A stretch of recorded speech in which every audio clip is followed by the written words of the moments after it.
سلطان عماد الدین زنگی، قسط نمبر 8۔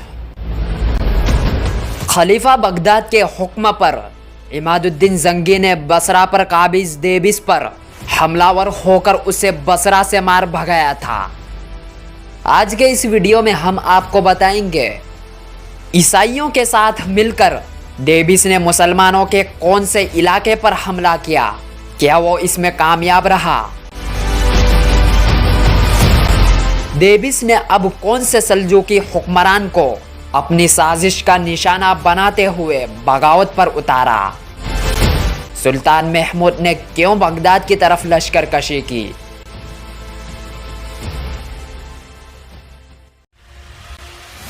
عماد الدین زنگی کے ہاتھوں شکست کھانے کے بعد دیبس مایوسی کے عالم میں عیسائیوں کے پاس چلا گیا، ان کے ساتھ ساز باز کی، ان سے مدد کی درخواست کی اور انہیں ساتھ ملا کر ایک بار پھر اس نے ایک کافی بڑا لشکر تیار کر لیا۔ اس لشکر کو لے کر وہ حلب کی طرف بڑھا۔ اس نے عیسائیوں کو یقین دلایا تھا کہ اگر حلب فتح ہوا تو وہ حلب شہر کو ان کے حوالے کر دے گا۔ لیکن حلب شہر میں اس وقت مسلمانوں کا ایک خاصا بڑا لشکر تھا۔ جب نصرانی حلب شہر پر حملہ ور ہوئے اور شہر کے اندر جو لشکر تھا اس نے جوابی کارروائی کی، تب عیسائی لشکر مایوس ہو گیا اور انہیں اپنی شکست کے آثار صاف دکھائی دینے لگے، لہٰذا وہ دیبس کا ساتھ چھوڑ کر واپس چلے گئے۔ اس مایوسی کے عالم میں دیبس نے پھر بھی اپنی شیطانی حرکتوں کو نہ چھوڑا، ساز باز اور سازشیں کرنے سے باز نہ آیا۔ اس نے جب دیکھا کہ کہیں بھی کامیابی کی امید دکھائی نہیں دیتی، تب اس نے سلطان سانجر کے بھتیجے اور سلطان محمود کے بھائی ملک تغرل کا رخ کیا۔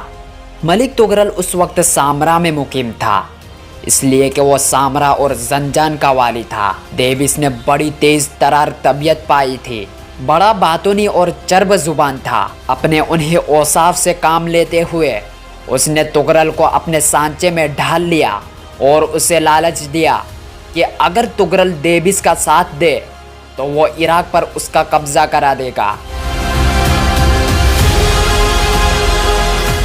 ملک تغرل نے پہلے تو دیبس کی عزت افزائی کی اور اسے اپنے خاص مصاحبوں میں شامل کر لیا۔ جب ملک تغرل کو دیبس نے بغاوت پر ابھارنا چاہا، تب ملک تغرل نے اس سلسلے میں پس و پیش سے کام لیا۔ دیبس نے اسے یقین دلایا کہ وہ ہر صورت میں عراق پر اس کا قبضہ کرا دے گا، اس طرح وہ سلطان بن جائے گا اور اس کے نام کا خطبہ بغداد میں پڑھا جائے گا۔ تغرل اس کی باتوں میں آ گیا۔ اپنے لشکر کے ساتھ وہ حرکت میں آیا اور عراق کا رخ کیا۔ عراق کے شہر تکریت پر اس وقت ایک ایرانی بہروز والی تھا۔ اس نے تغرل اور دیبس کے ان ارادوں سے خلیفہ بغداد کو مطلع کر دیا، لہٰذا خلیفہ نے ان دونوں شرکسوں اور باغیوں سے نمٹنے کے لیے جنگ کی تیاریوں کا حکم دیا۔ اپنی تیاریاں مکمل کرنے کے بعد خلیفہ نے بغداد سے نکل کر شماسیہ میں اپنے لشکر کے ساتھ قیام کیا۔ جب تغرل کو خبر ہوئی کہ اس کا مقابلہ کرنے کے لیے خلیفہ بغداد سے نکل کھڑا ہوا ہے، تب اس نے خراسان کی طرف پیش قدمی شروع کی۔ اس کے اس اقدام سے ان علاقوں میں افراتفری اور طوائف الملوکی پھیل گئی۔ تغرل کے لشکری ہر جگہ غارت گیری کرنے لگے۔ اس طرح آگے بڑھتے ہوئے دلوکے کے مقام پر تغرل نے اپنی لشکر کے ساتھ پڑاؤ کیا۔ ادھر خلیفہ بغداد بھی اپنے لشکر کے ساتھ اس کی طرف بڑھ رہا تھا اور وہ بھی دلوکے شہر کا رخ کر رہا تھا۔ دیبس اور تغرل کو جب خلیفہ بغداد کی پیش قدمی کی خبر ہوئی تو دلوکے سے نکل کر ہارونیہ کی طرف چلے گئے۔ اس موقع پر تغرل اور دیبس میں یہ طے پایا کہ تغرل خلیفہ بغداد کا مقابلہ کرے، جبکہ لشکر کے ایک حصے کو لے کر دیبس بغداد کا رخ کرے گا اور بغداد پر قبضہ کر لے گا۔ لیکن ان دونوں کی یہ سازش خداوند قدوس نے ناکام بنا دی، اس لیے کہ انہی دنوں زور کی بارش ہوئی۔ اس بارش کی وجہ سے دشواری پیش آنے لگی۔ اس بارش کی وجہ سے نہ صرف یہ کہ لشکریوں کی نقل و حرکت میں دشواری پیش آنے لگی،